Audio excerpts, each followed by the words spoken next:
Lagos Corona System Law of 2007. I will be looking into 5 sections of that law.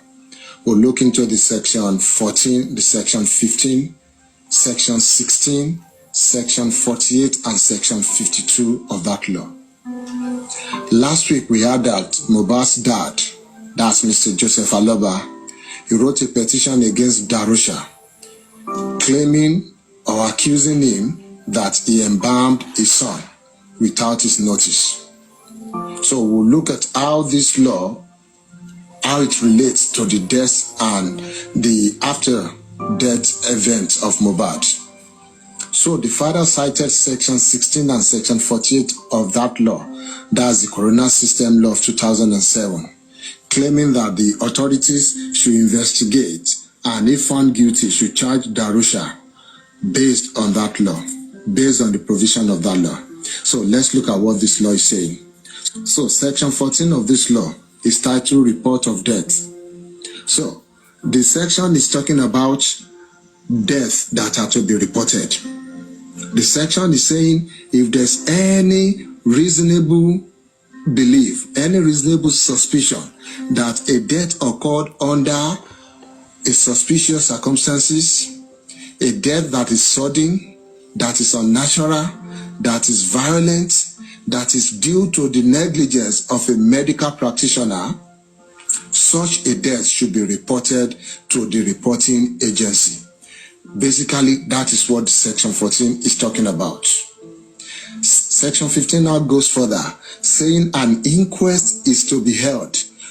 At any point in time, the coroner is informed about this death. Remember, section 14 said you need to report a death that happened under some circumstances. And whenever the coroner gets the report of this death, they need to open an inquest on that death. And that was why this inquest was opened. Not because the public cried out, but because some people informed the chief coroner of Lagos State about this death. Now let's look at section 16 of that Corona System Law of Lagos State 2007. This is one of the sections Mr. Joseph Aloba cited in his petition against Darusha. So that section basically is saying you cannot tamper with the body of a deceased person by way of chemical preservation, dismemberment, or disposal in any form. If you now go back to section 48, you go down to section 48. Section 48 is now making it an offense. What section 16 has just said is forbidding you. Section 48 now makes it an offense. That if you tamper with the body of a deceased person by way of chemical preservation, by way of dismemberment, or by way of disposal in any form, if you are found guilty upon trial, you are going for 15 years without an option of fine. Somebody will be asking me, what is disposal by any form? That you will find in section 52. If you bury a body in the ground, you have disposed of that body. And that becomes a criminal offense under this law, this Corona System Law of 2007. So basically, Mr. Joseph Aloba wrote a petition against Darusha because, in his words, they placed a bowl of salt on the chest of the deceased person, that's Mohbad. But the law is not talking or saying anything about embalmment. The law is saying you cannot tamper with the body of a deceased person by way of chemical preservation. So, if it can be proven that the bowl of salt placed on the chest of Mohbad is chemical preservation of that body, then Darusha is guilty under this section of this law. Also, let's not forget, somebody buried Mohbad before the inquest started. It is also an offense in this law. If you bury the body, if you dispose of that body, you are also guilty under the same section. So you can see, Mr. Joseph Aloba has succeeded in exposing, in bringing to forefront an offense he has committed by petitioning Darusha for an offense he might not have committed. Section 48 makes it a criminal offense, and the jail time is 15 years without an option of fine. Think about this, Mr. Joseph Aloba. Hello guys, good evening. This is Lawyer of TikTok here again. Today we'll be looking at that's the Lagos Corona System Law of 2007. And we'll be looking into 5 sections of that law. We'll look into the section 14, the section 15, section 16, section 48, and section 52 of that law. Last week we heard that Mohbad's dad, that's Mr. Joseph Aloba, he wrote a petition against Darusha, claiming or accusing him that he embalmed his son without his notice. So we'll look at how this law, how it relates to the death and the after death events of Mohbad. So the father cited section 16 and section 48 of that law, that's the Corona System Law of 2007, claiming that the authorities should investigate and if found guilty should charge Darusha based on that law, based on the provision of that law. So let's look at what this law is saying. So section 14 of this law is titled Report of Death. So the section is talking about death that are to be reported. The section is saying if there's any reasonable belief, any reasonable suspicion that a death occurred under a suspicious circumstances, a death that is sudden, that is unnatural, that is violent, that is due to the negligence of a medical practitioner, such a death should be reported to the reporting agency. Basically, that is what section 14 is talking about. Section 15 now goes further, saying at any point in time,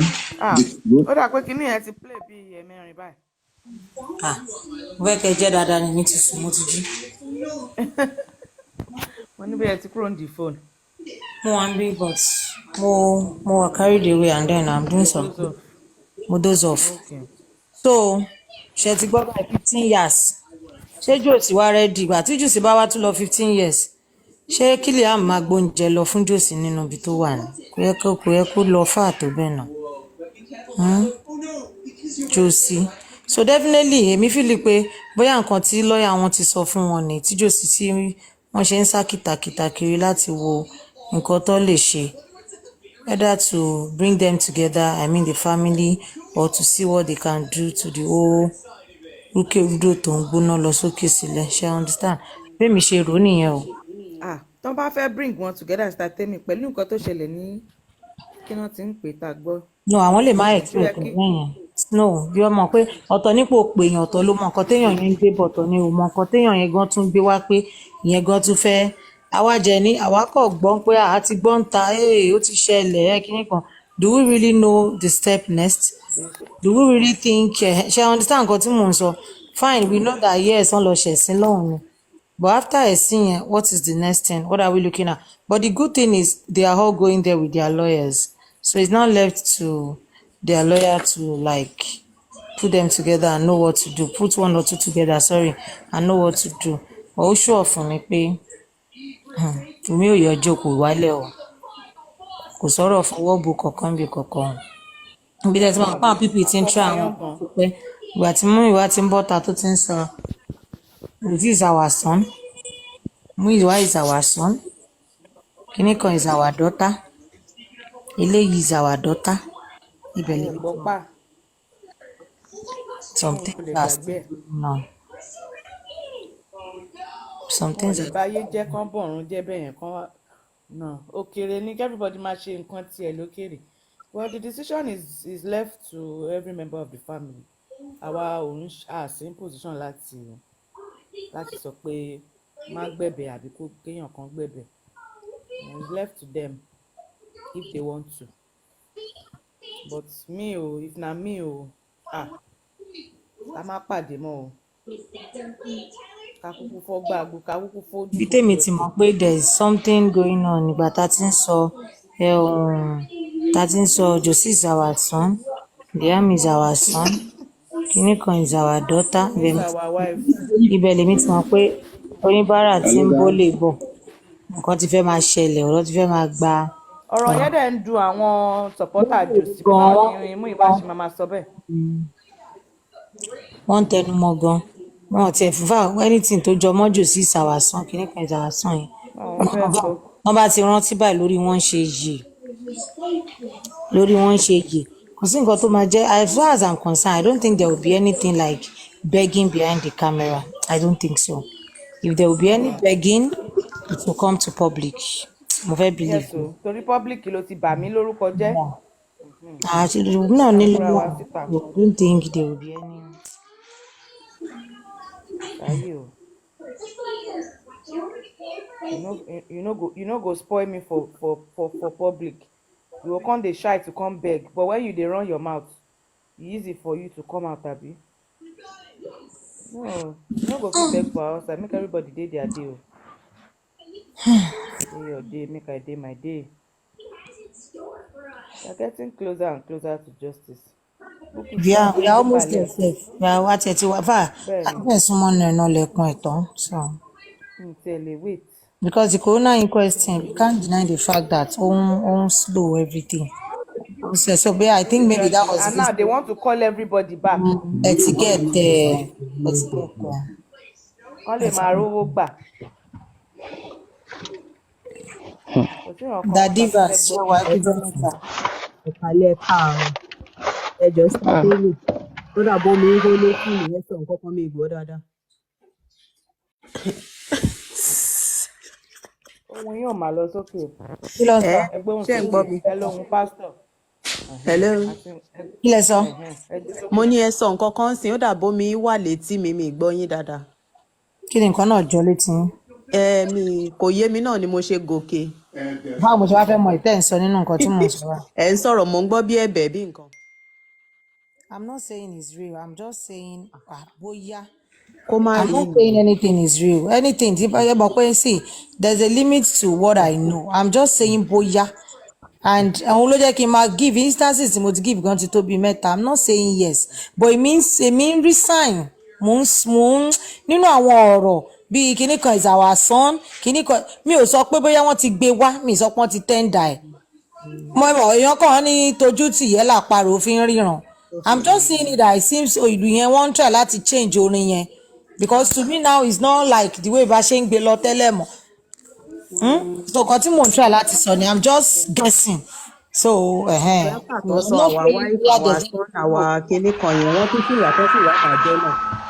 Liberation bí wo ló parí báyìí. Mo bá kí mọ́tò lọ́wọ́ ni ẹ má bínú ọmọ mi ń bá mi nǹkan tí mo fẹ́ sọ nǹkan mo ṣe ṣé tí mo fẹ́ sáré sọ ni pé okay let's say kí wọ́n fẹ́ bẹ̀bẹ̀ bọ̀ sí wọn máa kọ́kọ́ control gbogbo àwọn òwe wọn níta àwọn ajá wọn tó ń gbó kò sí nǹkan kan because wọ́n yẹn ń sọ ló aggravate many things so ẹ fẹ́ máa bẹ̀bẹ̀ ẹnu ilé àwọn kan máa bú wọn mi níta how does that work.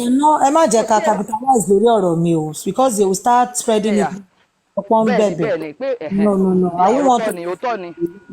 To go deep in that èmi kàn feel pé with ọ̀rọ̀ ni o and tabagbọ́n díẹ̀ lẹ́yìn wọ́n lè ní àtẹ́mì ló sọ àwọn èèyàn wọn yàwó gan lè ní nǹkan tí tẹ́mi bá jẹ́ ti sọ wọ́n ti ń ṣe nìyẹn no kò sí nǹkan tó jẹ́ àwọn lè máa rò ó the sign me I'm seeing is wọ́n lè máa rò lọ́dọ̀ it's not as if there's anything tó jọ rárá but in their own language body language wọn ni mo kàn read and àwọn nǹkan tí wọ́n ń sọ you understand like for instance I'm still mo ṣe ń find it difficult pé why ìtẹ́jọ́ ṣe máa wà níbì kan tó tún máa gbé ẹjọ́ lọ bòmí nígbà tó ti ń lọ níbì kan tẹ́ bá ní any complaint tẹ́ fẹ́ lọ ṣọ́ ibi àwọn ibi tẹ́mi ti ń mú tó ti ń ṣe ẹja jẹ́ kí n máa feel bákan nìyẹn o and ibi tó gbẹ́jọ́ lọ yìí it's not as if bóyá wọ́n ti anybody mọ́lé not like báwọn ọlọ́pàá wa ṣe máa ń ṣiṣẹ́ it's like calling them and asking them questions and asking them again to say what they have to say again so àwọn nǹkan yẹn lèmi kàn mú pọ̀ pé ṣé kò ń ṣe pé there is a game in between I'm not saying it happens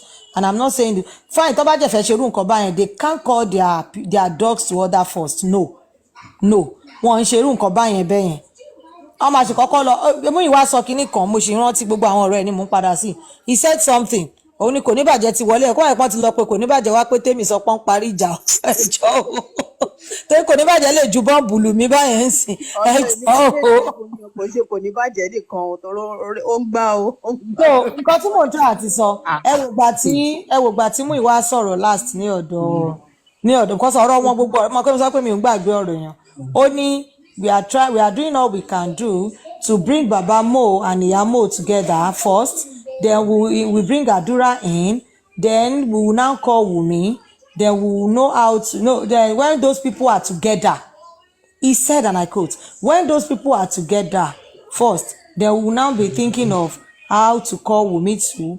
We will now bring Wumi together. Ọ̀rọ̀ family ni ìgbà yẹn àti ìgbà yẹn ni ọkọ mi ti ń ṣe kìtò. ẹjọ́ ìgbà wo délé tẹ̀sán ètò ló dà pé mo mí ìsì ẹ̀. ẹgbẹ́ sẹ́yìn èyí ìyẹn ti ṣe díẹ̀ kó àti jẹ́ last year wájú ẹni this wọ́n year. tún sì ti wá ta tán tún sì ti bá wọn mi jẹ́ náà. o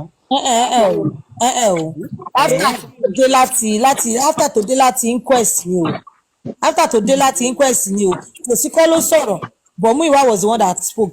Nǹkan tó jẹ́ kí Jòsí bọ́ síta last time was nítorí nǹkan tí Wùmí tún gbé lé ìjà ṣẹ̀ṣẹ̀ bẹ̀rẹ̀ ni òun ló fi tún ṣe mistake sọ pé tó bá ti ṣe DNA máa sọ kú tó pọ̀ mọ́ mi because the pressure of pé wọ́n arrest àwọn èèyàn ni tó fi bọ́ síta yẹn o. ẹ má kó tọ̀rọ̀ mi o ẹ má tí believe ọ̀rọ̀ mi o ẹ̀yin náà lè wo bóyá kí n má sọ bóyá mọ́ o tó rà pẹ́ tí ń serious. a ní láti da ọ̀rọ̀ yẹn kákọ́ dà síbi kan náà ká dé mọ́ agolo ń bì kan. We understand you, but ẹ má understand mi ẹ má bọ̀ kankan síbi kankan o ẹ kú olórí ẹ o. nǹkan tẹ̀mí fẹ́ sọ ni pé Aries náà òun ni Ọlọ́run bá wa lò báyìí náà Aries náà lọ́lọ́run wá ń bá wa lò. àwọn náà lọ ń lò ó nǹkan náà kọ ẹ dá. Sister Temi group yóò dùn Sister Temi group yóò dùn òun lọ sí group ọ̀hún làgàtà ó send ògbò ó ń ṣe ògbò ń bẹ̀ èyí tó ti ṣe ògbò ń fẹ́ máa lọ sí. ó gbódà. ẹ lọ sí live fún Mama Sita ó ti túra wọn láṣìírí pa. ó bó ṣe ṣe ẹgbẹ́ sí kí ni Mama Sita kéèyàn kan pé Mama Sita kọ́ ní kí Mama Sita tún bẹ̀rẹ̀. ìkan pé ẹ bá wa play Mama Sita ìjọ torí ọlẹ́rìí sórí ìdí mo ráyọ̀ ṣẹ́kọ̀ọ́ kí mo má sọ kankan fún yín tẹ́ bá rántí máa sọ statement kan pé mo jẹ tí ọdẹ mẹ́ta tó wà láìpẹ́ mo ti ẹ̀ wọlé kan lẹ̀ síbẹ̀ o mo kàn tún kúrò nígbà tó gbọ́ Sister Temi ṣe mo kí mo máa sọ̀rọ̀ kan fún yín pé most of gbogbo àwọn women àwọn obìnrin tí wọ́n takùn ní ṣe kí máa tẹnumọ́ pé àlólo àwọn gbogbo láti ṣe ní pẹ̀lú ní kó ti sọ pé ẹ̀jọ̀ sáwọn tó ń bú mi làwọn tó ń bú mi yẹn ọmọ yẹn gan ṣe ẹ̀jọ̀ sáwọn tó ń bú mi náà làwọn. onígẹ̀ ìmúráyọ̀ yẹn sọ fún Làgàtà pé ọkọ òun ò múnú òun dùn àwọn kan ọba bẹ̀rẹ̀ sí ní òbò lọ́rọ̀ kan ṣá èmi ò sí mímọ́ torí tọ́ba ti lè pín òbò èmi ò sí ń bẹ̀. Ọlọ́run aṣọ yìí àkòrí bàjẹ́. àti fẹ́ kílópù alóòtú sọ pé alóòtú sọ pé òun lọ lánàá èèyàn kan náà lóun ń lọ bí òbò lánàá pé ibi tóun ti máa róbò wò ó yà pé Mr. Dawa ó yà pé Dawa àbí ta ló sọ pé mo ti gbé dé. mo fẹ́ lọ parí ìjà pẹ̀lú Làgàtà kọ́ba rẹ̀ á di mo ti gbé dé. mo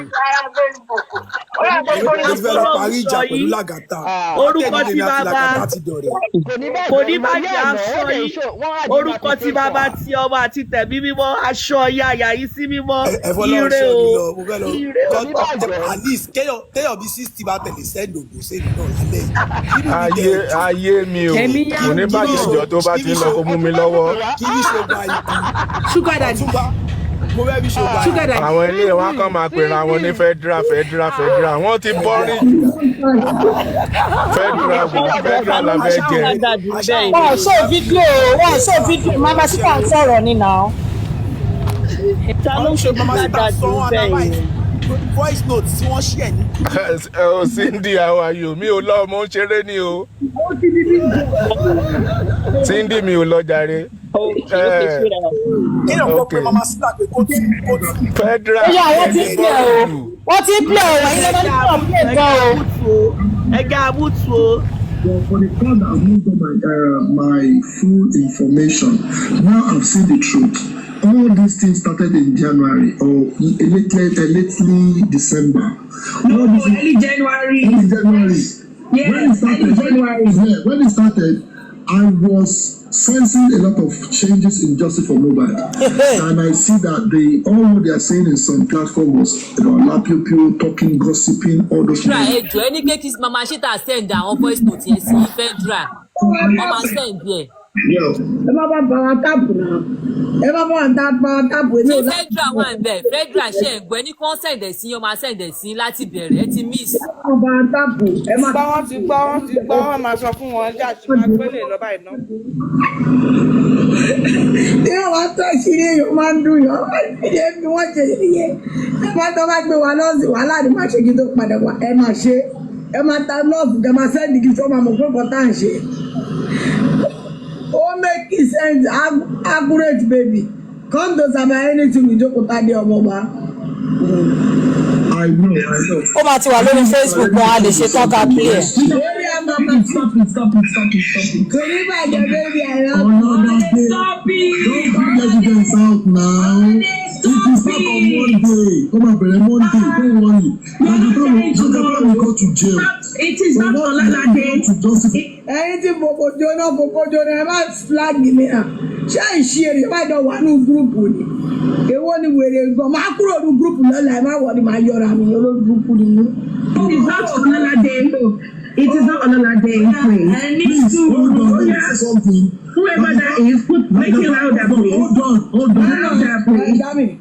Ẹ jọ ṣé Tóyìn pépéré pè yẹn lọ sọ ni àbí Tóyìn mi. Hold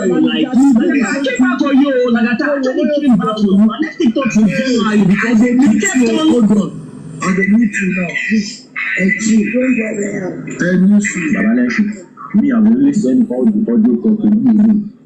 Sorry, 40 billion seats. I've got millions of Lenchi. Millions of Lenchi. Yes. I beg you.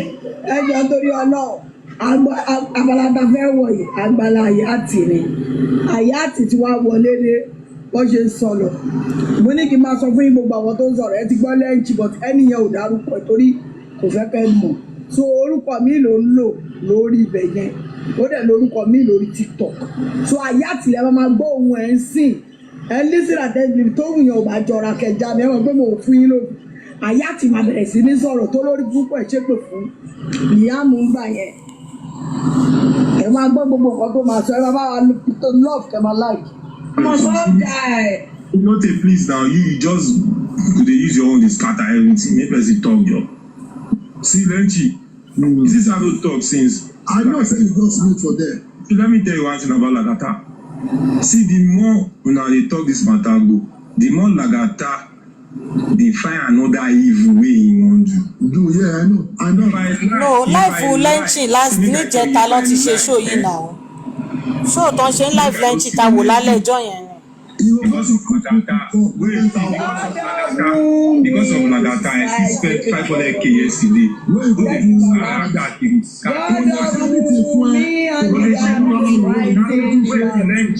Lenchi, wait, see this Lagata, I'm a winner. The more they support her, the more evil go dey before people wey dey support Lagata. Gbogbo yín kọ́ ni evil. Pizu, even you, Lenchi, you dey among people wey dey want me say wetin I do Lagata. Say this guy hate you so much. Yes. And never, like the only reason why I fight Lagata be say, Lagata, why you go dey call my phone say make I go debunk one thing? God wan punish you with debunking. Na you be alone now. 100%. If me as a fight person, we dey fight based on the level wey we dey together. 100%. Nah. No be you go tell me wetin I. Àyàtì voice mi àbí wọ́n ní mo ò ní fún yín lófo tí n bá mọ̀ máa ní mi ò mọ̀ ẹ ti gbà páyàtì ló sọ̀rọ̀ ó yá ẹ máa gbọ́ lọ. Ojú Lagata investor làwa aṣọ́lóhùn bíi tiẹ̀ tó ń ilé ìjọba ilé máa ń see dem another day for here when they carry their matter come all of them na me say make dem come online say come me I no dey like do something behind closed door. So nothing say maybe na me engineer anything Lagata since when you start me I dey do my own thing openly. Oshe. All the evil wey you send give me for South Africa go dey report to my people say me I dey burst their code you wan die. Lagata see Lenchi. Lórí eléyìí mo sọ̀pọ́ọ̀tì Lagata kó bá wa rìpọ́ọ̀tì ẹ ní South Africa tó wáyé. Lagata ti lọ rìpọ́ọ̀tì ẹ̀ fún àwọn bí mo ṣe gbọ́ o. àwọn court ìmí Lagata bá kọ́ pa bọ̀bọ́ yìí sí South Africa gan ni wọ́n sọ fún wọn pé gbogbo àwọn tí bàbá Mohbad evil ni wọn ẹ wo bó ṣe ń ṣe fúnra wọn kéèyàn kọ eléyìí á máa pè lòmíì ní evil nígbà tó jẹ́ pé yìí gangan ni evil ẹ máa wo kà tó ń ṣe fúnra wọn òun mo ṣe ní Bukky Jesse tó tún wà láàrin apààyàn nìyẹn náà ẹ lọ wo gbogbo wọn ẹ wo gbogbo wọn ẹ máa gbọ́ wọ́n ti kúrò lórí ọ̀rọ̀ okó àtòbò ẹ máa gbọ́ bọ́ wọ́n yìí máa sọ̀rọ̀ okó àtòbò náà bọ́ ẹ máa gbọ́ gbogbo nǹkan tí Lagata ṣe fún Hayat. See this Lagata, nobody hate am o. Na God expose am o. 100%. Na why you see say today wey this idiot open im life, all the people wey be say they wan come say truth, Lagata dey block them, dey chop them. You come live for success, people wey dey like you, low life people, you leave them for there. I'm telling you. Thank God pé mo pọ́ mọ success yẹn ló la ìfà ni torí ẹ̀ kí ni mo sọ fún yín jẹ́ pé mi ò mọ kọ́kọ́ nù wọn ẹ má tẹ̀sán pé wọ́n ń bú mi àwọn ọmọ ọ̀ràn kíran àwọn ọmọ no ẹ jọ o ẹ má gbàgbé o inverter mi project yẹn ẹ jọ ẹ bá wa support inverter mi ní fọ́fọ́ yẹn ti pọ̀ jù àdẹ níná Naija la wà wọ́n dẹ̀ ti tún wá ìtàrí plan so ẹ bá wa dá sínú inverter yẹn ẹ̀yin tẹ́ bá fẹ́ join group wa ní WhatsApp ẹ kàn sí mi mo mọ bí ṣe máa mú yín wọlé mo ti fẹ́ ìkan nínú àwọn admin group yẹn ẹ má wọrí a máa ṣí group máa mú yín wọ group yẹn ẹ má wọrí ẹ náwó yín sókè tẹ́ bá fẹ́ join group wa then inverter mi bí mo ṣe sọ lọ ẹ jọ nothing is too small ẹni bá mi tẹ̀ sí 0047485315 access bank ọlọ́run a máa bá mi bùkún yín so that a lè ṣe project yẹn ẹ̀rọ máa gbàgbé Ọláyínká Ọlábànjí investment Ọlábànjí investment ẹ wá invest nínú Ọlábànjí farm. ẹ jọ ṣóò yà wò níjẹta náà ẹ̀yin wo lẹsìn bí gbà tá wò ṣebí ṣóò tí ní kan sọ̀rọ̀ sọ gbogbo mind wọn kí lorúkọ ẹ Socrat tó fi ní kan sọ gbogbo mind wọn lálẹ́ ẹjọ́ yẹn pé ta fi sọ and we watch it live. We watch it live now. Yeah, we watch it live so. It's like going back. Èmi rò pọ́n náà ń ṣò fídíò bò gangan ni mi mọ̀ pọ́rọ̀ ẹ̀. Okay, Temi later but Temi mo ń gbọ́ nǹkan ibi iṣẹ́ mo wà ó ní Múyìwá or something like that ṣe rí àwọn people yẹn má trust wọn ọgbọ́n náà ń dá láti fún wọ́ màmá Mohbad mọ́ra àti àdúrà so they can face Wunmi. Gbogbo ilé ìtàn ṣe pọ́n fẹ́ bẹ̀bẹ̀ yẹn irọ́ náà ń pa wọ́n ń parọ́ ni. Ọ̀túnba wọn sọ pọ́n fẹ́ bẹ̀bẹ̀ o ẹ̀yin yẹn ẹ bẹ̀rẹ̀ o wọn sọ pọ́n fẹ́ bẹ̀bẹ̀ o nǹkan tí gbogbo wa jọ gbọ́ lè mí ń gbọ́. Àní mo gbọ́ nígbà tí Múyìwá sọ bẹ́ẹ̀. Ìgbà tó wá ní pé létà náà àwọn ará mú Wùmí mọ́ra irọ́ náà ń pa wọ́n ń dọ́gbọ́n ni wọn ò tí mọ nǹkan tó ń ṣe wọ́n à ń ti ilé ẹjọ́ dé ká sọ̀rọ̀ àti wà ń lé ẹjọ́ báyìí a máa fún gbáyán gan ni àti Tuesday láti ẹ̀ ti bẹ́ máa bẹ̀rẹ̀ ká máa ṣe aṣọ ní fùrọ̀ adìyẹ gbogbo Nàìjà ló máa mọ nǹkan tá a ṣètì ilé fi jóná ilé ìtàn bá wọn bò yẹn ẹ ṣáàjọ ẹ sọ fún Wùmí kó má lọ ní Tuesday ò mú fọlọ́run bẹ̀yìn mi ò ní kó má lọ o ó lè lọ at any time tó bá wù bọ̀ kó má lọ ní Tuesday àwa gan tiẹ̀ fẹ́ kí Wùmí sọ̀rọ̀ Wùmí gan fẹ́ sọ̀rọ̀ fúnra ẹ̀ ọ̀la ní ilẹ̀ Tuesday ti fẹ́ mọ́ tán so ìyẹn ti cancel. ilẹ̀ Tuesday ti fẹ́ mọ́ máa drop máa tún padà wá. No problem sir ẹ ṣe sá ẹ sá.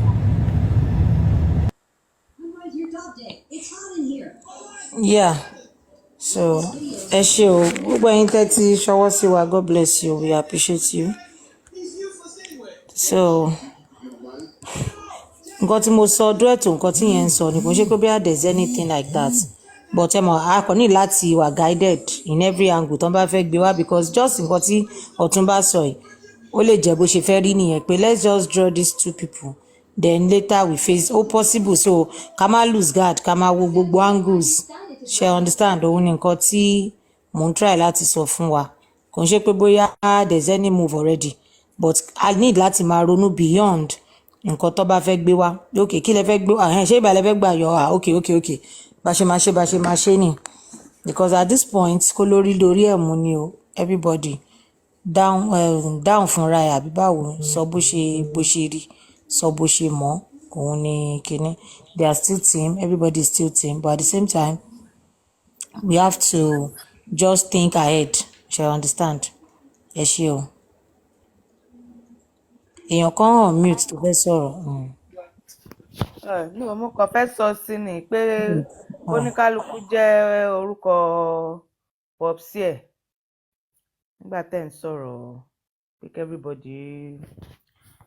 everybody ṣàrà wà lórí ọwọ́ wọn ká maintain ẹjọ́ ẹ má yẹ ká tún dá ọ̀rọ̀ yẹn lẹ̀ mọ́. It was just a thought from the host and anybody ló lè wò anything. ẹ̀kọ́ àtótó ni ẹjọ́ mo rí kódà pé ọ̀rọ̀ kan wà náà tó ń ṣe fẹ́lifẹ́li lọ́wọ́ kọ́sù wọlé lẹ́ẹ̀kan bóyá tí yẹn bá kúrò nílẹ̀ tó bá rí bóyá àti mẹ́nu kúrò lórí yẹn tá a fẹ́ bọ́ sí another topic ó lọ́rọ̀ kan tí mo fẹ́ wá ṣe ń bí báyìí tí mo fẹ́ wá ṣe ọ̀lú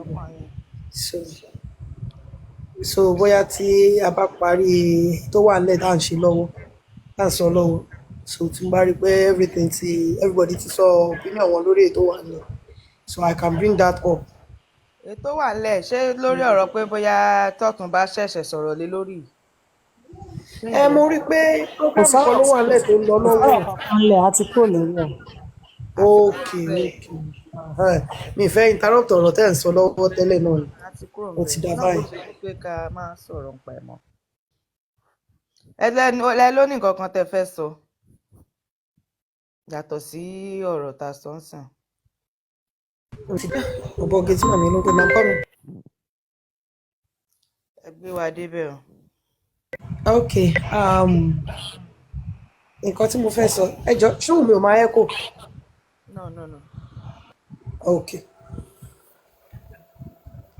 mo kàn fẹ́ just is an advice o I just want to abi ẹ tẹ má worry don't let me say it on platform let me go and say it inside let me discuss it with Sister Temi first before bringing it here.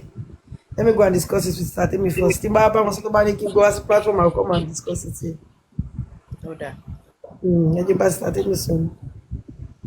ó yá ẹ gbé wa débò mi ẹ má mute o kí lẹ mute fún. ọmọ Yaro President Cindy Liberation gbogbo yín wá dákẹ́.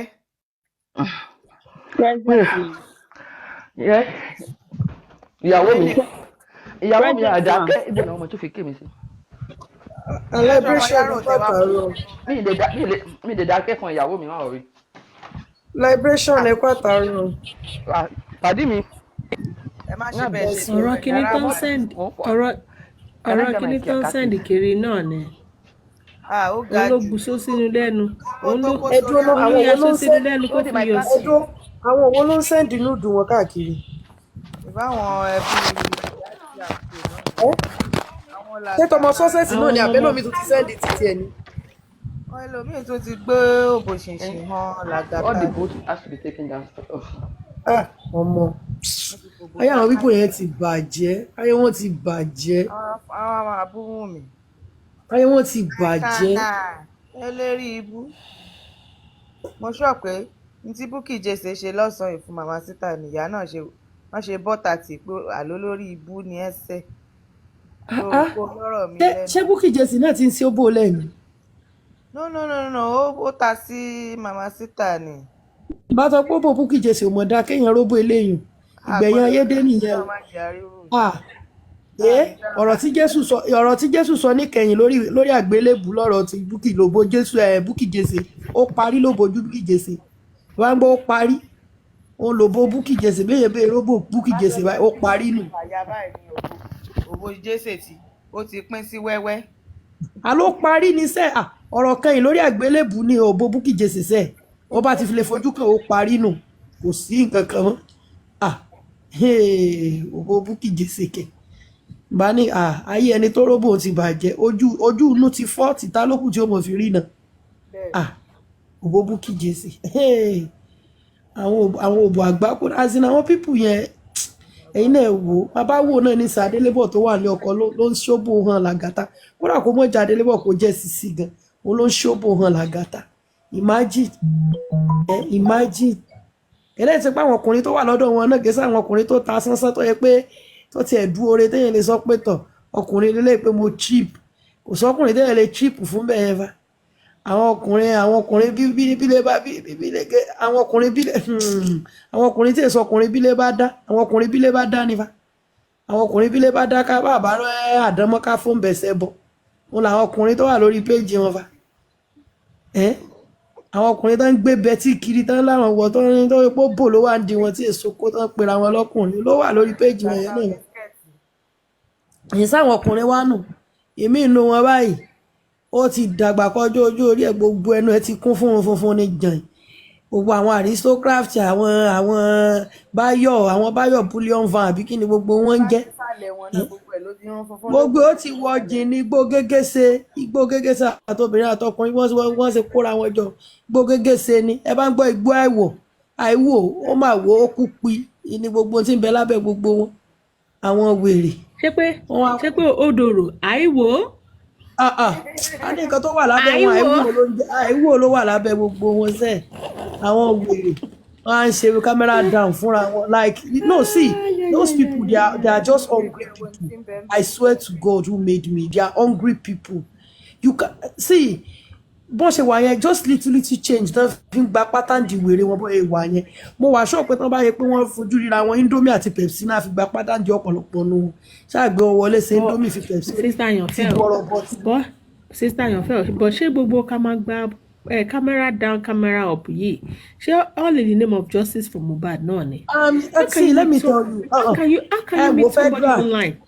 ẹ wo ẹ bọ́lẹ̀ bí tẹ̀ ń sọ yẹn sẹ́ ẹ bọ́lẹ̀ bẹ́ẹ̀ a lot of them did not come here for justice for Mohbad. They came here because of what you are seeing now, what they are doing now. They are not here because of justice for Mohbad. That is the fact. That is the fact. They did not come here. See, let me tell you, there are some women are so useless to the extent that they did not even know. They can't even say no to some men. You know, when a woman did not have a taste, they can do anything. They can do anything, I'm telling you. See, as I am like this, me ò dá obi mo jóná bí ìpàdé kòkó bí ìsàlẹ̀ kòkó yìí àti mi ọ̀rẹ́ wa yìí mo fi Ọlọ́run ọba ṣe lẹ́rìí sí gbàgbé fa gbàgbé o ìwọ tó gba pátá ndí mi ó múra o in tó bá mú ọ tó bá fi dàbí in tó bá mú ọ dáwà tẹ̀ka dáwà sì tún dá nínú tá à ń wí yìí nínú àwọn olórí ibùtọ́ kóra wọn jọ ń bẹ̀ ń sẹ̀ in tó bá mú ọ tó bá fi dàbí gbẹ̀kúrú jẹ lọ́wọ́ ẹ bọ́ra ó á jẹ́ pé àkáǹtì rẹ̀ ń mí tẹ́rù sì ń balẹ̀ ní tó bá mọ́ tó bá fi lè jọba sanjọ́ tó bá fi lè fi fèsì jọba sanjọ́ yá àfàpò jọba sanjọ́ ni àìjẹ́ bẹ́ẹ̀ ó fi fèsì jọba sanjọ́ ó wá fàpò jọ jòsí àti ẹ ti bàjẹ́ nù ó ò lè rán for me to have come to that level pé mo ṣe cameras down fún ẹ like ọmọ wàá ti fowó ba ayé mi jẹ́ tó yẹ pé ìran àwọn fámílì mi gan ò ní dá mi mọ̀ mọ́ owó gan ti fẹ́ balẹ̀ ayé mi ti fẹ́ bàjẹ́ báyìí yìí tí ẹ fẹ́ mọ bí táyé mi fẹ́ wà mọ́ owó ti wàá jókòó sí ọmọ èmi lẹ́mọ̀ wá fèèbò ẹ mọ̀ fèèbò olóyìnbó ẹ mọ̀ fi gba pátá ń di tèmi èmi. òyìnbó wèrè náà ló ń sọ. No, ẹ má tẹ̀ já lọ bẹ̀yẹn no there are some people no ẹja sọ tòótọ́ níbi tá a bá dé yìí àwọn míì nu wọn wà bẹ́ẹ̀ tó yẹ pé English wọn kì í ṣe pé ti tọrọ pé kìíní they are well spoken to be sincere ó kàn jẹ́ pé wọn lọ́pọlọ ni so ìmí inú wọn èbó yẹn náà fi ń gba pátá dì mí nu wọn ló ń gbọ́ wọn kàn sọ òyìnbó gidi ni wọ́n sọ straight ló fi ń gba èmi wàá fèbó gba pátá dì tèmi èmi wọ́n fèbó gba pátá dì mí àbófin lóyìnbó pátá dì mí èyí lọ sásá tí mo wà yìí ti tẹ́ mi lọ́rùn èyí lọ lóyìnbó fi mí lẹ̀ like I will just where is your dignity? Where is your pride as a woman? Where is your pride? Where is your dignity? Where is that thing you call a woman? That virtuous woman, where is it? Where is it? Justice for Mohbad. Mama ashi di olórí burúkú ẹ máa ṣe cameras down òfò ẹ máa ṣorí burúkú yẹ lórí tẹ́ bá ti kúrò lórí Justice for Mohbad tán gbogbo yín ti number ara yín lọ ó ní mo fi máa forbid.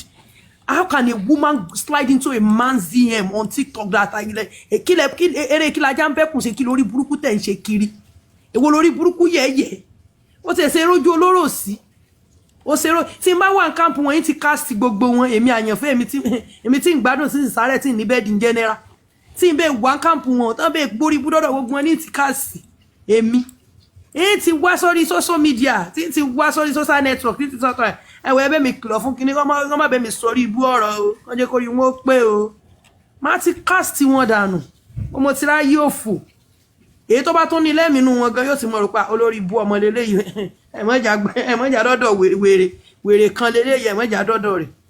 And that is how it should be. You don't useless yourself as a woman.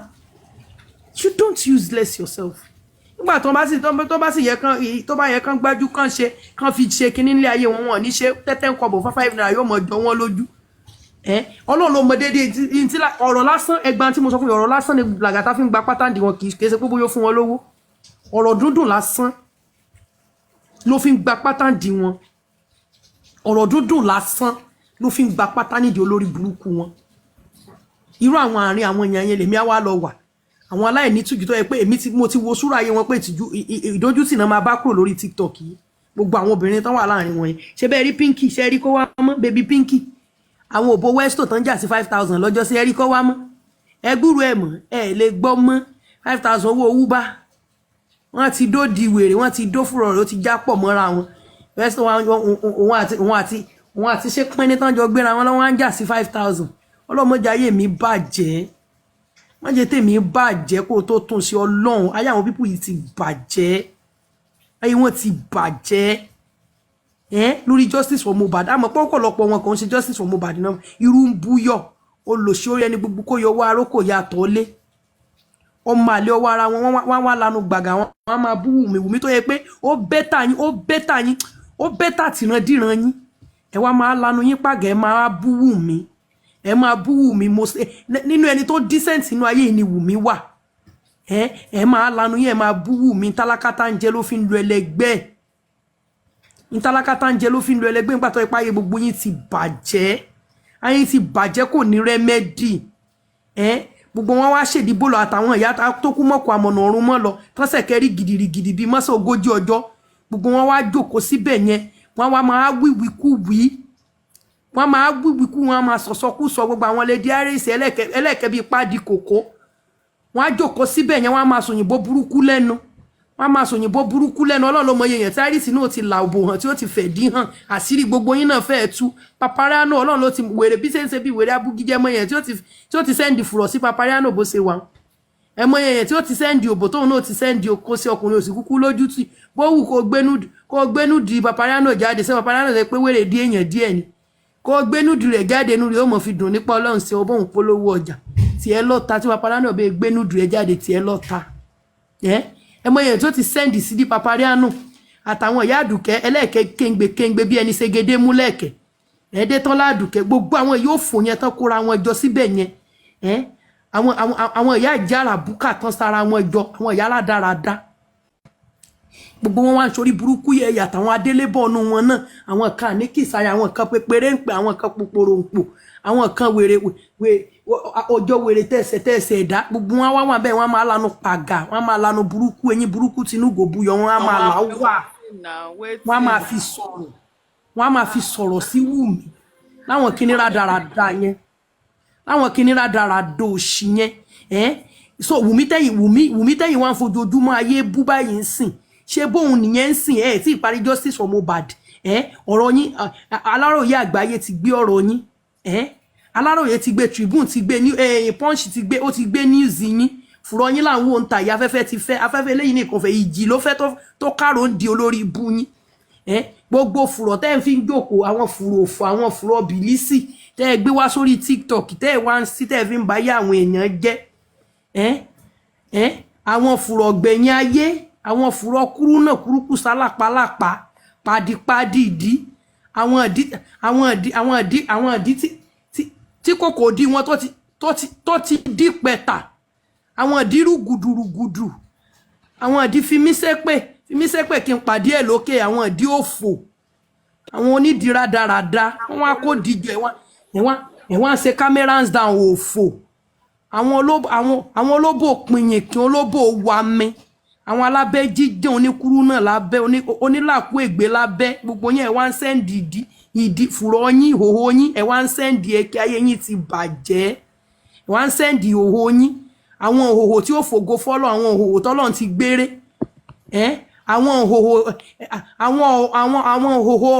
ọ̀rọ̀ parí olórí àgé àgbélébù ó parí àwọn òhòhò òfò ìhòhò téèyàn ó rí téèyàn ò ní jẹ́yàn mọ́ láyé ẹ wá ń fi ìdí ara yín ẹ fi ń ba ayé ara yín jẹ́ lórí TikTok torí ìsọ̀rọ̀ sí ẹnu kálukú wọn òun lẹ́ẹ̀fì mọ̀ ìkúkú lè bá yín gbà téèyàn kan tiẹ̀ ti wá tó tiẹ̀ ti volunteer àti ti ń gbóbò kalẹ̀ fún láti Ògúnfe sẹ́ẹ̀rí páyé lẹ́yìn ti bàjẹ́ Deborah bí kí náà ń porúkọ rẹ̀ láti Ògúnfe wákàn ni láti fi ń ṣe gbogbo ògbà olórí ibú ẹni bá ń dórú láti sẹ́ẹ̀ ti mọ̀ páyé tẹ́lẹ́yìn náà ti bàjẹ́ irú ìgbín ní ègbín láti elétè jẹ̀bẹ̀tẹ̀ oníwárápá lẹ́nu ọmọ àlésètè pòǹpòǹpò bíi pọ̀nmọ́ jẹ̀bú olórí ibú a wá dúró síbẹ̀ gbogbo wájú wèrè tí ń hun jọ ni bí aṣẹ́wó ó lòṣì ajókòó síbi a máa wíwíkúwì àti wèrè dẹ́bì yẹn náà èmi wọ́n ní mo kọlà sóhun ó lò sí tiẹ̀ ìlà tí ń bẹ́nu ohun rẹ̀ ó lé ní 17 wèrè á dúró ń bẹ́ a máa wíwíkú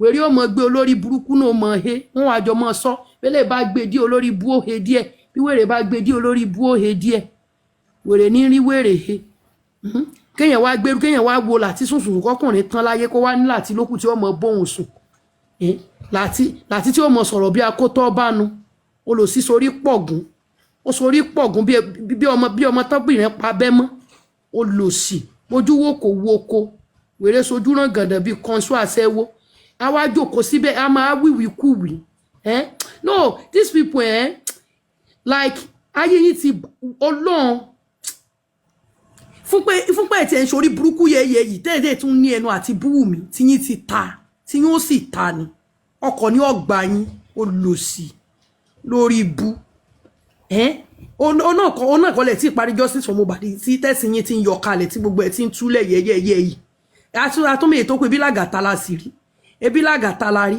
àbí lágàtà tó sọrùn wọ́ọ̀kì bí ìgbẹ́ẹ̀dájí àbó nǹkan àbí lágàtà kọ́ lágàtà títọ́ pé yóò wá síbẹ̀ yà àbí lágàtà náà kọ́ sí lágàtà tẹ̀ ń sí dìhàn náà nù sí lágàtà tẹ̀ ń sí dìhàn náà nù ó ti dá o làgàtà tó ṣe wájú pọn bá bí ọpọ́n ẹbọ wọn lẹ́ ń sídìí hàn ó ti dá mo ti gbọ́ yín òkú sí nǹkan tó kàn mí ṣe rí tíìmù ti wà yìí tíìmù olóyè bá ń gbẹ́ tíìmù alálùbáríkà àwa rèé àwọn tíìmù olóríire ibi táwọn obìnrin tán wà ń bẹ̀ tí wọ́n ń ṣe tí wọ́n ti mọ tán fẹ́ ṣe jẹun láyé wọn táwọn ọkùnrin tán sì wà ń bẹ̀ náà tán ti mọ tí wọ́n ti tán ti mọ tán fẹ́ ṣe jẹun láyé wọn yàtọ̀ sẹ́yìn tẹ́ kóra yín jọ tí kò dọ́gba bí ìrẹsì tí kò gbé kan bí òwú jàǹgó tí gbogbo yín kóra yín jọ àwọn ìyá tó wà nù yín wọ́n nà sẹ̀kalẹ̀ níbi àwọn ìyá tán tarú ń ta dùnnú ni wọ́n jókòó tán mọ rojú olórí ibú àwọn tó sì jọ lọ́mọge inú yín náà tó yẹ kó wà nǹkan gidi fàyè wọn sí olórí burúkú wọn ti fàyè wọn ti fi ṣe fídíò down wọ́n ti ṣe fídíò down tán fún yín àwọn tọ́jọ́ ọkùnrin tó yẹ káyé wọ́n fògo fọ́lọ́run bá tiẹ̀ lọ́kùnrin bá wà nù lélẹ́ mọ́ ń tòrò díẹ̀ ni àwọn ọkùnrin eléyìí òbò ní bẹ́ǹdì wọn kì í soko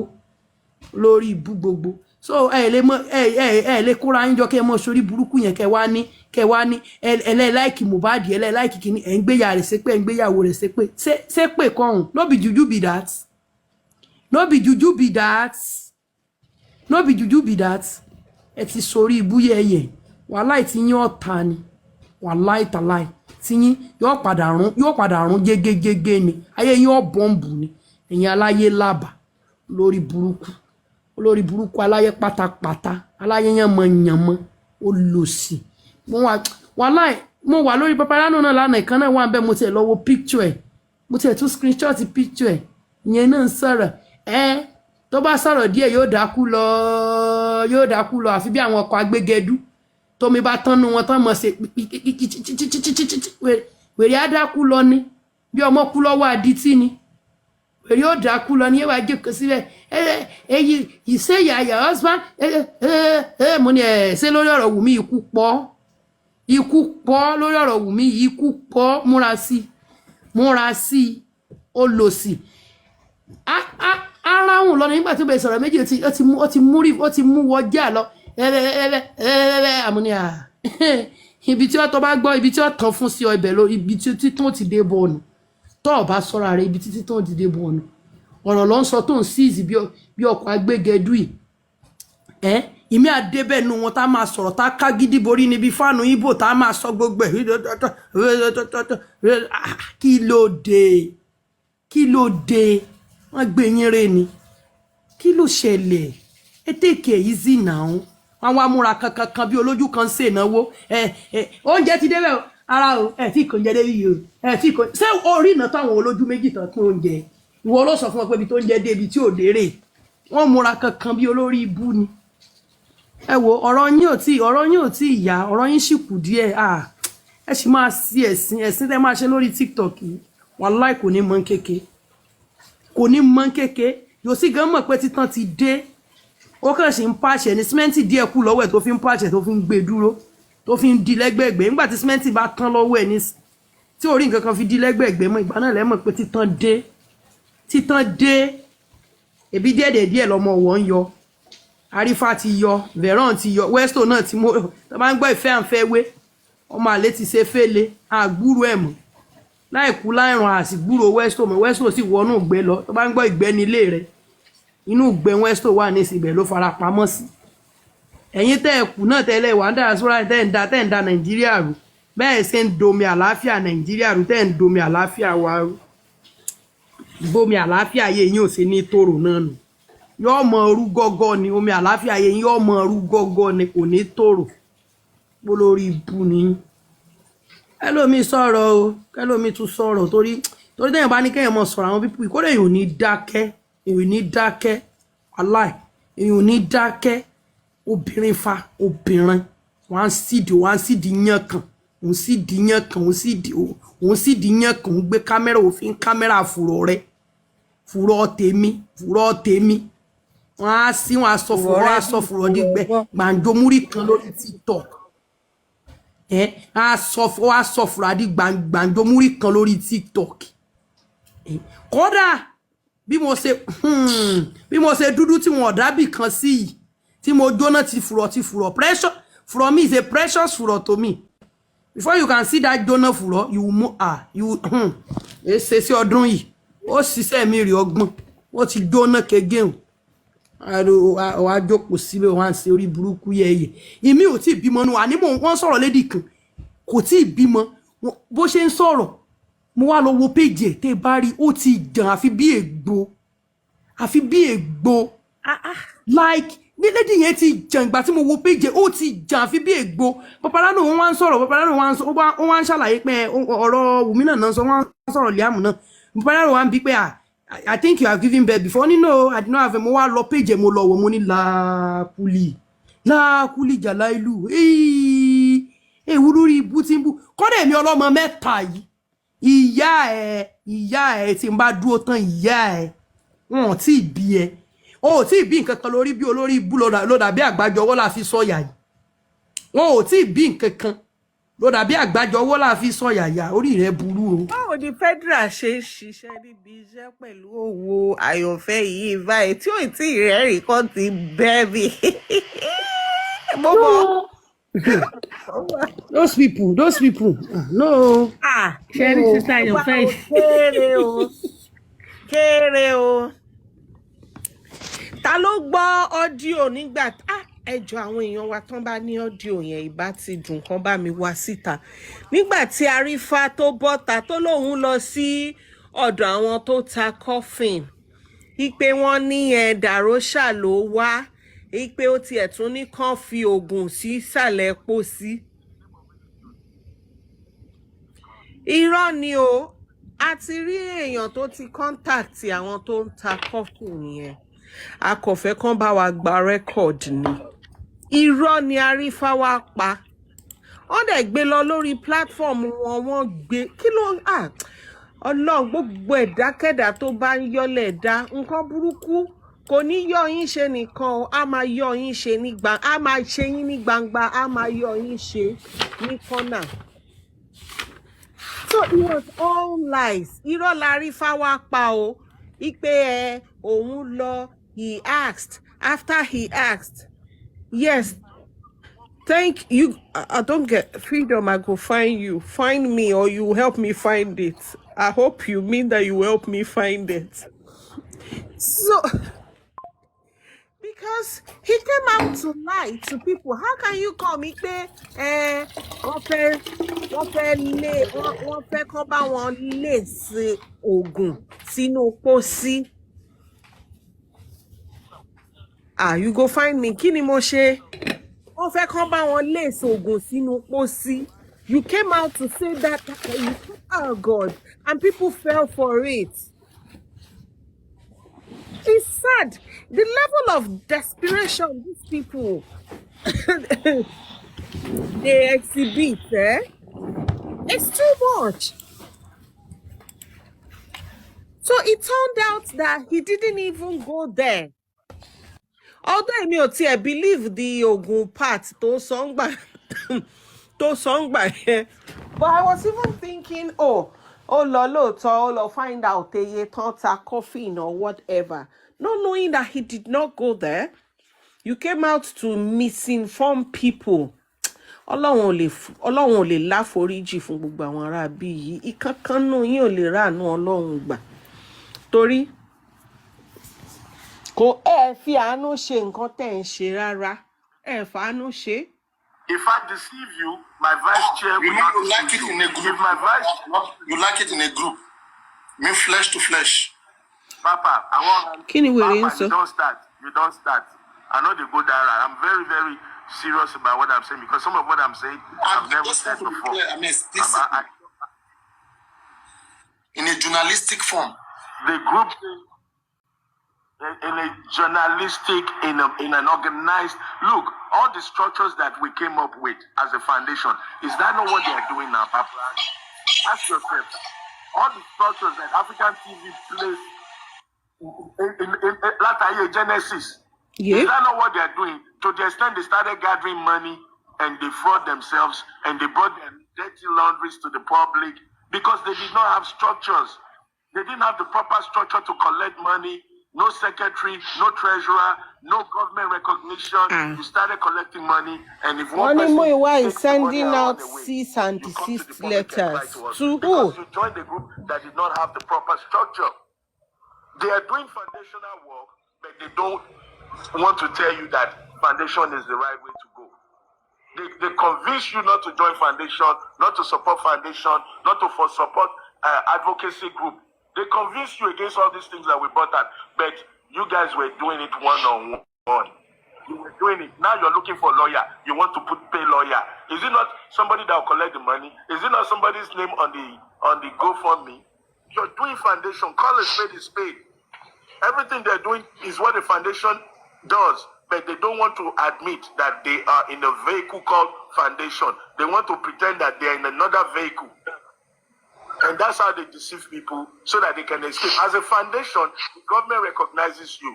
The foundation is accountable to the government. If anything goes wrong, the board members are held responsible by the government. We try to sue all these people that continue to go around since 70-30. Let us find one of them and sue one of them. How about that? Like this person in the chat that is still a focus on the past. Papi, don't worry. I choose my Paprano, I choose my battle. I don't fight every battle. If I fight every battle, I will turn to a madman because there are a million people. We can sue one. We can just sue one, you know. Are they lying against him? Did he not come up with 70-30? We go after one of the hyena, strangle that one, then lift it up like this, and the other hyena will laugh. And that is a tactical warfare. I like the warfare strategy. My brother, I like the warfare strategy, but let me break it down. There's a time for everything. I didn't come. You mean you are going to sue them later? All these guys going to say 70-30. But look, I may not sue anybody. Well, if I sue people that don't have pants, what am I going to take home? The money I will use to sue you, I use it to drink beer and help less privileged people. You're not worth my money. People with 20,000 naira phone or 50,000 phone, they come up here and they call you names. How many of them you want to sue? An example, make one an example. When the time comes, God will reveal the one that needs to be example. But right now, let's use Aristocrat as an example. You know his famousness and influencer. Let's use Aristocrat as an example. Aristocrat. My brother, that you want me to go. Aristocrat would never, African he would never degenerate. But it would be a good one. No? My brother, hold on, let me talk about Aristocrat. Sorry. We will destroy his life. Aristocrat would never degenerate to that level. We go quench his fame. Who? Aristocrat? Yes, he's becoming famous, so we'll help him. We'll petition him. No. I want to thank you. Hold on. I want to thank you for encouraging people to go in the positive way of life. You have encouraged people like Aristocrat. I'm proud of you. I'm proud of Aristocrat. I hope your light and Aristocrat light will never dim because he's doing a fantastic job. There are so many persons, not just him, but I mean, again, everybody I said you're doing their own thing to do. You're helping a lot of people. Individualistic. You're helping a lot of people. Yeah. There's no connection. It's individualistic. So the people talking about 70-30, I have to leave them in their darkness because 70-30 never existed. That crap came from Latin. Go ahead, my brother. Go ahead, sir. Good evening. Go ahead, sir. Yeah. Good evening. I just have a few questions to ask. Allegedly, there was a report that said you held Baba to a ransom of 70-30 contracts, and I believe you are also aware of this saying by people. What do you have to say about that, sir? Because we all heard about the contract of the team. That sorry. Repeat your question. Slow down, Oga. Repeat your question slowly, please. Sorry. Repeat it clearly, please. Okay. What do you have to say about the contract of a team that Baba was supposed to sign? The 70-30 contract. Like, what do you have to say about that, sir? Okay, Ola. Same news. First thing, write this down, write the time down. We never had a 70-30 contract with Baba Mohbad. Write it down. So anybody saying 70-30, that person is ignorant. Ignorant in the sense that they don't know what they are saying. Not because they are stupid, not because they are dumb. They are ignorant of the real story. So there was no 70-30. That's the number. The first thing you need to learn tonight. Now, also, you said contract that Baba was supposed to sign. It was not a supposed. Baba signed, his lawyer signed. So we had an MOU. And the MOU, for the better part, is to keep the legacy of Mohbad alive and to support the family. You at work, you are dancing, right? I'm coming to your office. That's what it's all about in a generality. Now, you want to start, cherry picking words and what makes you want to hate African TV, you can have a field day. Some people say, you sign a contract, you want to create a foundation without the father of the deceased. Again, that's an ignorant statement. I can have a foundation for Ola, to support Ola because Ola has 1 or 2 children. And I support Ola's family. I can have a foundation, African Television Foundation to support Paparano. That's my prerogative. That's my right. Yeah, I understand you, sir. But you saying there was no 70-30 anywhere. But Mr. Muyo was Mr. Last question, please, I'm going to chip in. We do, Mr. African.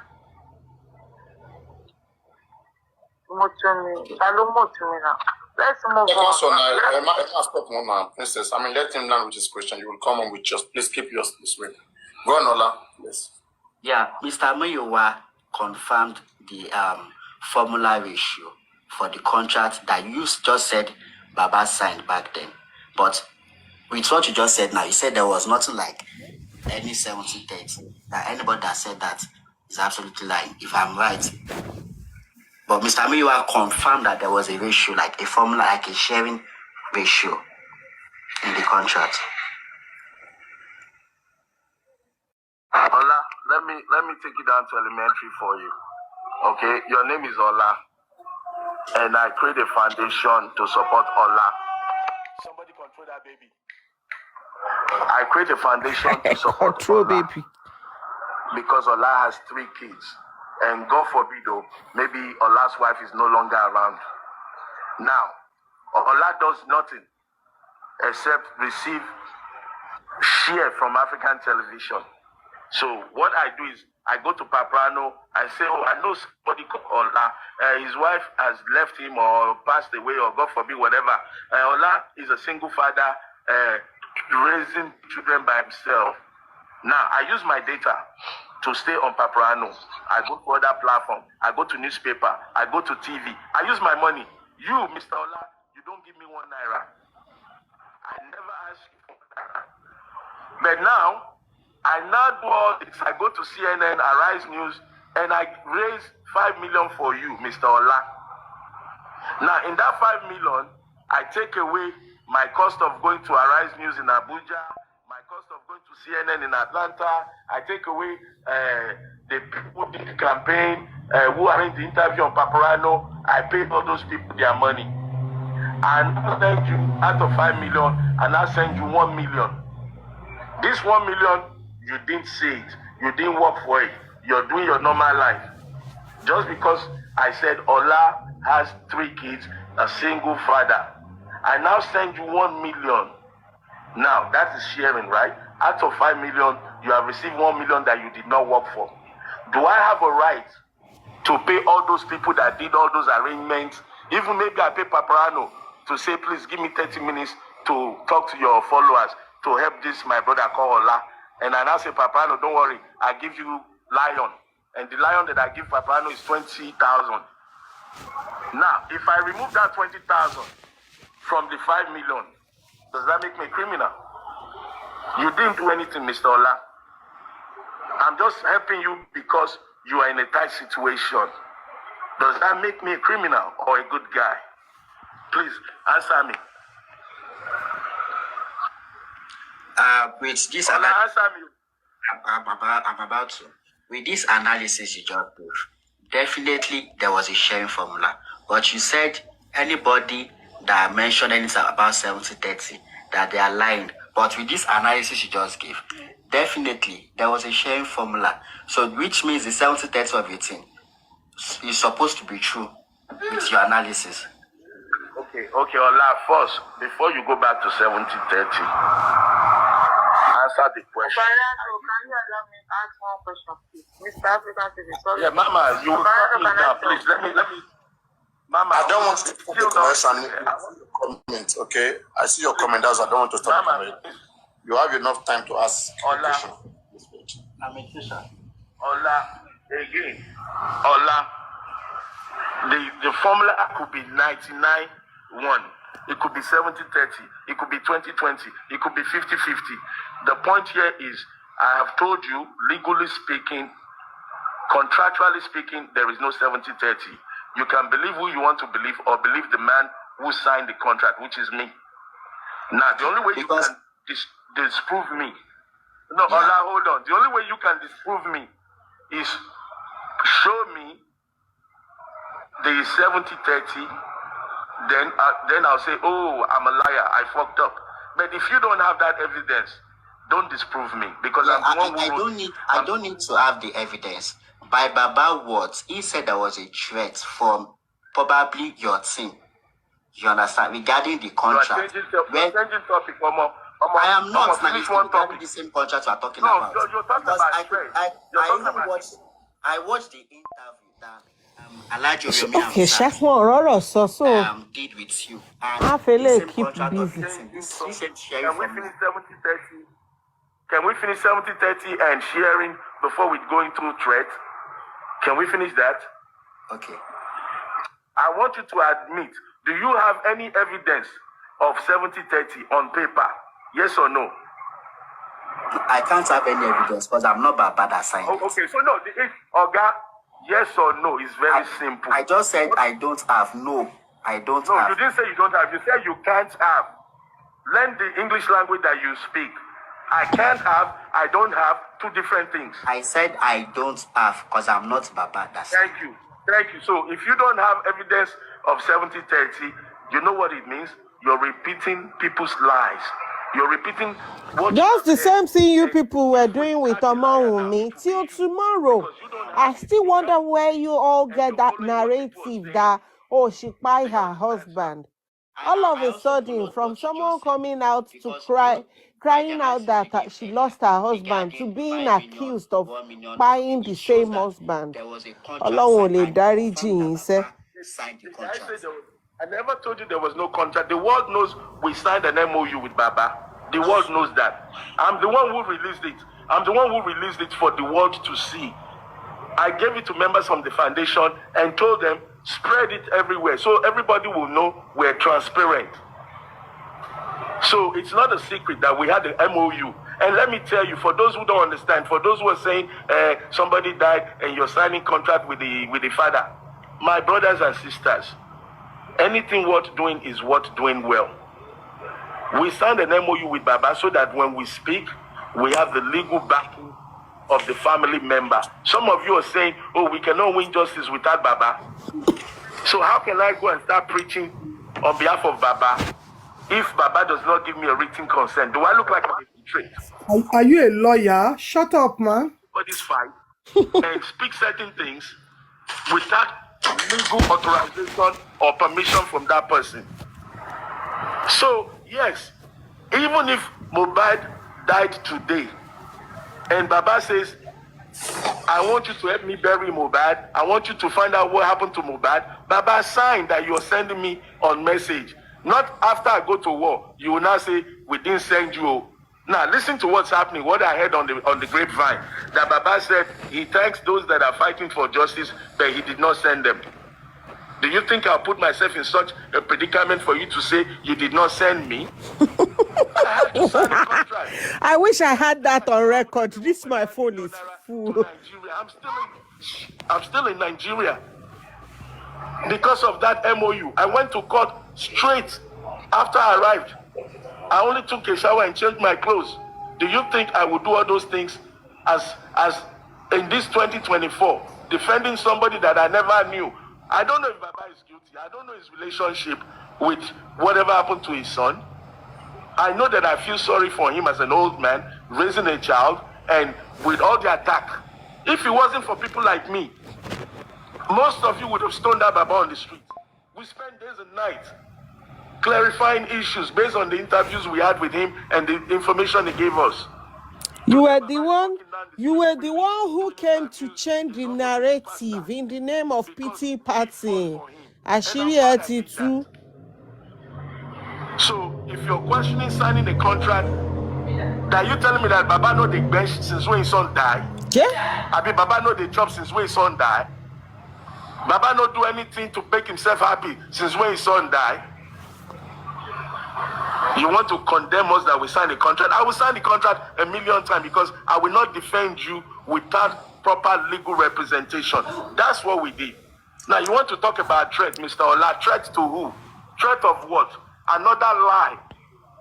Another lie. You'll be sorry, my brother. Don't be one of those who hear something and you begin to pronounce it and repeat it without getting real information. You're talking to African TV, Mr. Larry Omodia. That's who you're talking AKA 419. Who signed the contract? I know from beginning to the end of everything that I'm doing in this movement. I'm not coming to TikTok to talk because I have a 20,000 naira phone. AKA Gbajue. I'm a corporate entity. I'm not just an individual. So what you don't know, you ask, and if it's not clear, you become patient for the answer to be revealed. Some of the answers are being revealed to you guys every day. All the attacks, all the lies, people ganging up, people trying to take glory. Tèmi náà bá fẹ́ ṣe é sìn kí má da fuel sí iná yẹn fún ẹ. Because the truth is the same thing you guys are doing to Omowunmi.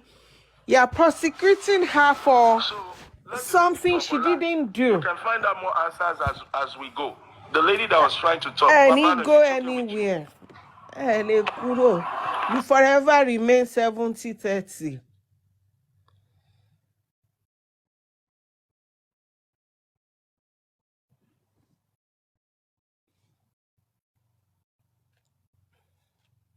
Paprano, are you here?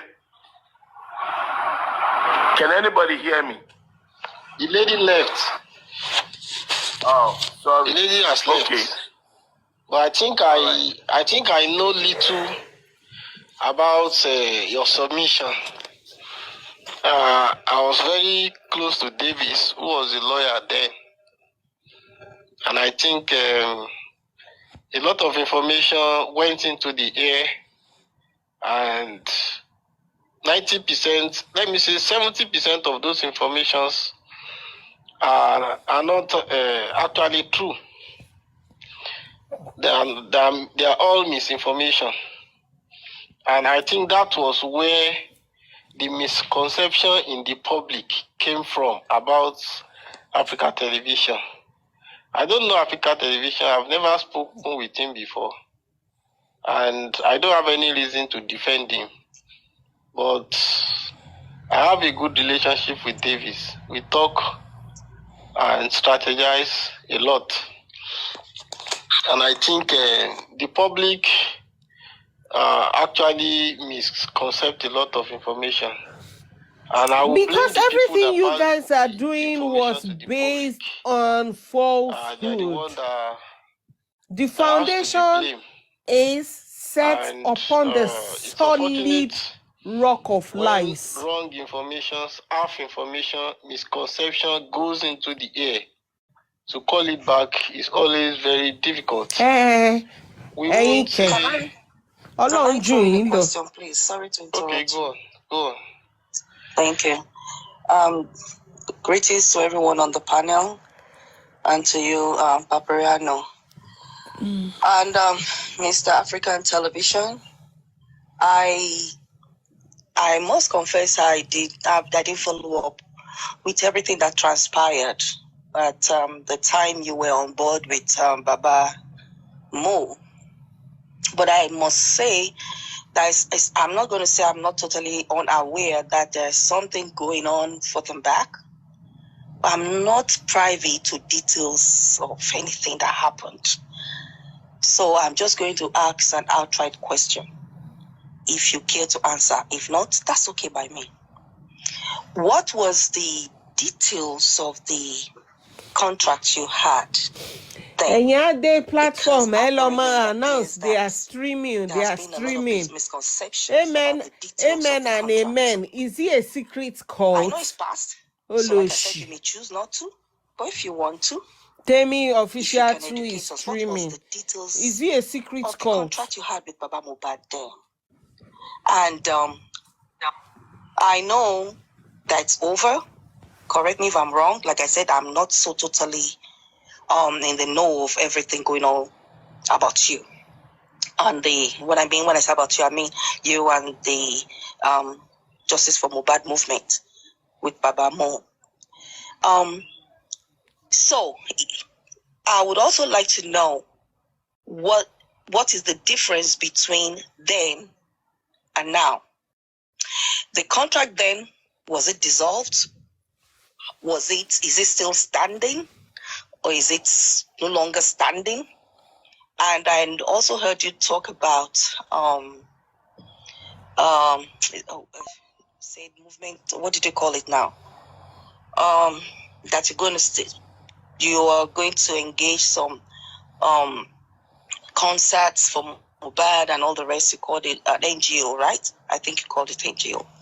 So are they connected or is it a new total thing? And is Baba Mohbad involved or you just took it upon yourself to do it? So I don't know if I'm clear with my question. What was the contract then? Is it nullified, no longer standing or still standing? And what you're doing now, the NGO, are they connected or you just took it up, you're taking this upon yourself and you just want to do this for more? Thank you. Thank you, Doctor. Let me start from taking it upon yourself. I'm a father. and Baba Mohbad is a father. So I took it upon myself when I presented his case to my staff in Belgium. And when we heard about Very Dark Man being threatened with a lawsuit, that was where we started. Like, how can you say Very Dark Man should not talk? You know, you're going to sue him for 300 million or something like that. I belong to the European Union of Journalists. I've been a journalist since 1986. I've been in NTA, soap opera, Mirror in the Sun, for those that are old enough to remember Mirror in the Sun. I work with Femi Robinson. So as a trained, seasoned journalist, and with the love of my country, with the love of money, when you're in Europe, greed. When you hear things about Nigeria, you're sensitive about it. So for me, it was offensive to hear that in Nigeria, freedom of expression is being threatened with the Very Dark Man issue. That's how we got involved. So I got involved on my own. But when I looked at Baba Mohbad with all the threats, they were almost stoning him on the street, you know, we decided to contact him. We had an investigator that located him. We went through the negotiations. He told us he had a lawyer. We realized that since he had a lawyer, we being a corporation might be looked upon as trying to bulldoze or induce this old man. So we decided to stay with his lawyer. His lawyer acted for both parties, which we thought was fair for him because his lawyer, somebody mentioned they know David Fadele, one of the panelists here. David, of course, yes. I know Davis. Thank you, thank you. If you know him very well, you know they live practically almost in the same street, the same neighborhood. So yeah. There's no way he's friend. Baba Mohbad is the one who built David's house as a carpenter.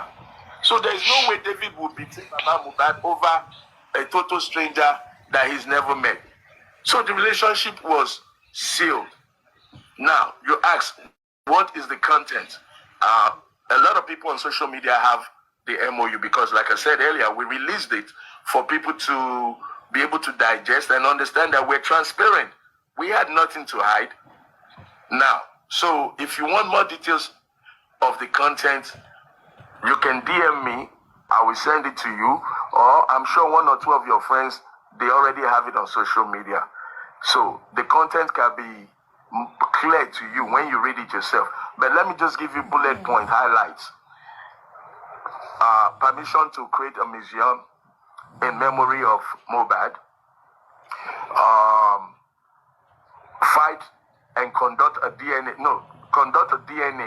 for the child, the paternity test, which prompted us to negotiate with people in America, Belgium. This company that we signed with, they have branches in Belgium, USA, and I think somewhere, another country, maybe UK. But I know they have 3 branches. It's an international fucking foundation. You want to you are demanding the proof of paternity of someone's child. To give us DNA sample, she started hanging up and things like that. Now, how can I get involved in a DNA issue without the consent of the grandparent or the consent of Wunmi? So for those who are saying you signed a contract, my dear, we did things legally. And you and I cannot be brighter than David Fadele, who is a seasoned lawyer. You know? Now, so the content to conduct DNA, we got the permission to conduct the DNA free because Baba won't have to pay. Wunmi would not have to pay. Nobody has to pay. Okay, so that is still standing. What else in the contract, in the MOU? To fight for Baba. And freedom, K-Crown is back to life. Okay. Okay, stream it. Area of Mohbad to help him. Okay, I should stream it. Yeah, all right. All right. You talk unguardedly, and people will feel that, oh, you are the one that is even saying the truth. You are the one that is hitting the nail on the head. You and the person rating you are just deceiving yourself. Listen to people with with them. people that you know that are not toxic, people that don't breed toxic followers.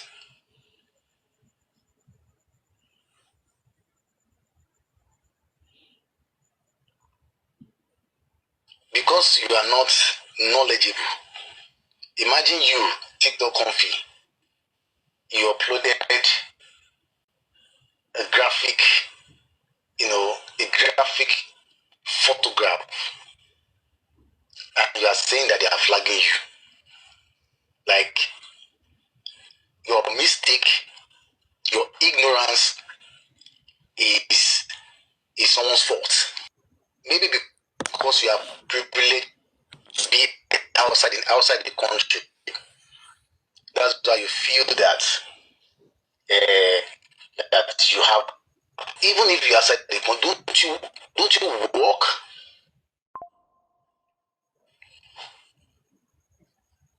Don't you have things to do?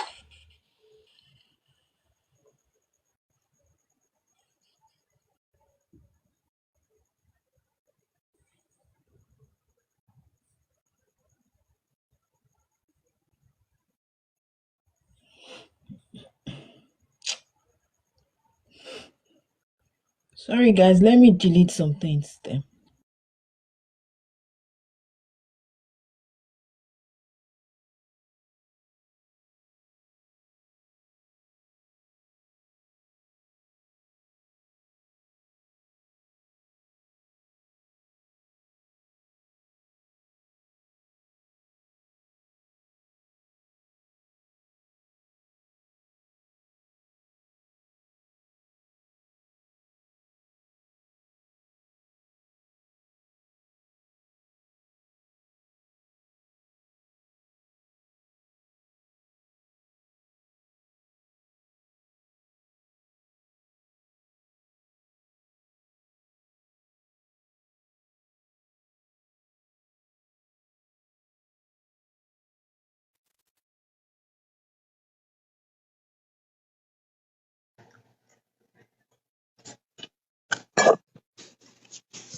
Okay, sis, you're back. It's still hanging. Mo fẹ́ sáré delete am. Yeah, mo ti gbàgbé same kíní ni mo lò mo wá lọ wọlé sí life yẹn straight.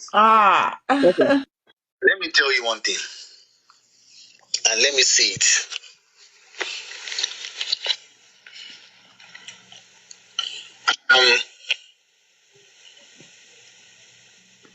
Many people monetize their platform. You know what me I will monetize? If I am to monetize anything, I will monetize the information I give out. I'm telling you, if we can get to a point in this Justice for Mobile, I will monetize the information I give out.